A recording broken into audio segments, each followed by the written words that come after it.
पंतप्रधान मोदींनी शरद पवार आणि ठाकरेंना एनडीए मध्ये येण्याची ऑफर दिली आहे। काँग्रेसमध्ये विलीन होण्यापेक्षा शिंदे आणि अजित पवारांसोबत या अशी खुली ऑफर मोदींनी महाराष्ट्रातल्या या दोन नेत्यांनी दिलेली आहे। तर शिंदे आणि पवारांसोबत आलात तर तुमचे सर्व स्वप्न पूर्ण होतील असंही मोदी म्हणाले।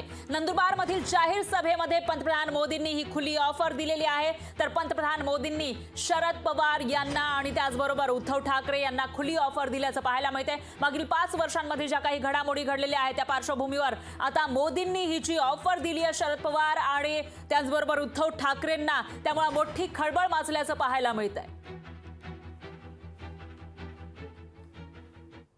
अब आपको मैं बताता हूं, जब 4 जून के बाद कांग्रेस में जाकर के मरने के बजाय अरे सीना तान करके हमारे अजीत दादा के साथ और शिंदे जी के साथ आओ, बड़े शान से सपने पूरे हो जाएंगे।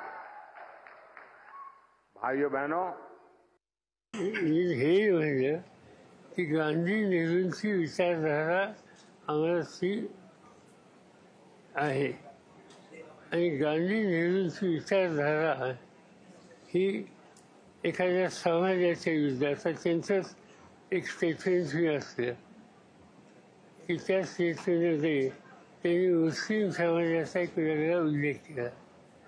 हा देश एकसंघ ठेवायचा असेल तिथे हिंदू, मुस्लिम, शीख, ईसाई, जैन या सगळ्या घटकांना एकत्र ठेवून आपल्याला हा देश पुढे न्यावा लागेल। जे देशाच्या हिताचं नाही तिथं मी त्या आमचे सहकारी असणार आहे।